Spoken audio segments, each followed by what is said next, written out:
Pasar Lama Serang merupakan salah satu denyut nadi ekonomi di kota ini. Di tempat ini, para pedagang menggantungkan hidup mereka. Warga menemukan kebutuhan sehari-hari dengan harga yang terjangkau. Namun, seiring waktu, pasar ini menghadapi banyak tantangan, mulai dari fasilitas yang usang hingga penataan yang kurang teratur. Dalam upaya mendorong pemulihan ekonomi lokal, pemerintah Kota Serang melakukan revitalisasi pasar tradisional.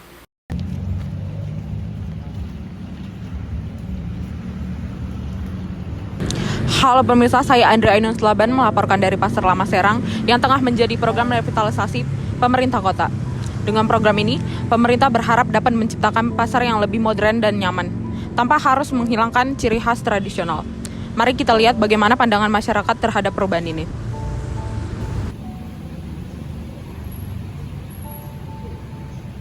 Sangat setuju, Neng. Iya bersih, ketata rapi, kan kelihatannya gak kan enak. Aku pengen, Neng. Pengen dirapiin tempat, ya kan. Yang penting jangan ngeganggu penghasilan lah. Di balik keramaian ini, ada suara-suara yang memiliki harapan besar terhadap revitalisasi pasar. Bagi mereka, perubahan ini bukan hanya tentang perbaikan fisik, tetapi juga tentang kesempatan untuk memperbaiki kesejahteraan mereka.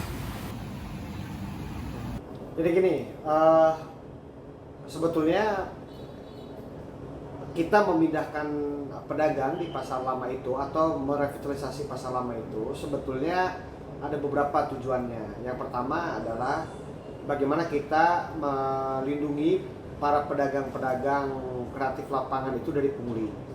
Yang kedua adalah kita memperbaiki pola ruang yang ada di Kota Serang. Artinya kalau memang itu parkiran, karena dulu kan mereka berjualannya di pinggir jalan, jangan sampai itu dipakai untuk para pedagang, tapi kembalikan ke fungsinya sebagai tempat parkiran.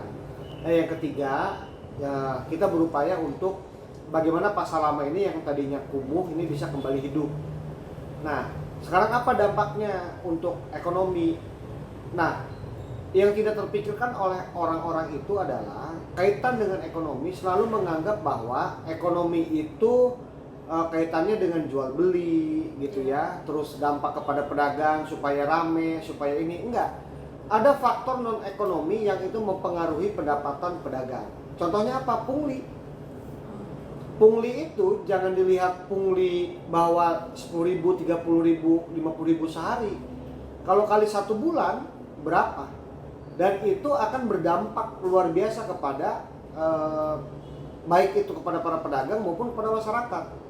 Nah, maka konsen kami ketika dulu mereka mau dipindahkan itu, edukasi kami adalah masalah punglinya terlebih dahulu.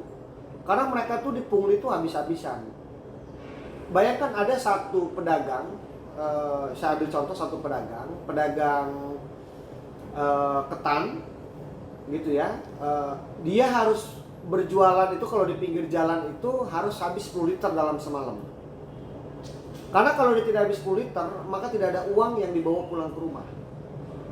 Ketika waktu itu dia dipindahkan, dia dengan habis 5 liter itu, dia sudah mendapatkan keuntungan. Nah, bukankah selebihnya itu uang-uang yang didapatkan oleh para pedagang itu bisa membayar BPJS anaknya, bisa membayar kredit rumah, gitu kan, sehingga kualitas hidup mereka itu akan meningkat, akan lebih baik begitu. Karena setiap program daerah itu dia tidak bisa bergerak sendiri. Seperti Indakop ketika memindahkan, dia butuh Satpol PP, dia butuh juga mengedukasi di sub bahwa tempat parkiran itu bukan untuk tempat pedagang, gitu ya. Dan kita juga butuh Bapeda untuk merencanakan gitu ya, PU untuk memperbaiki infrastruktur. Jadi pasti itu akan berkolaborasi dengan beberapa dinas. Ya, pada akhirnya begini, perubahan fisiknya itu bukan dari APBD sebetulnya, tetapi dari beberapa kolaborasi seperti dengan Bank Indonesia, seperti dengan Tebotol Sosro, PT Sinar Sosro. Terus juga ada penyewa-penyewa yang dia mau menyewa bangunan itu apa adanya, dia perbaiki sendiri begitu. Nah, ini yang menambah kehidupan atau kebaikan-kebaikan secara pandangan mata yang ada di pasar lama gitu. Ya, pasti banyak lah, seperti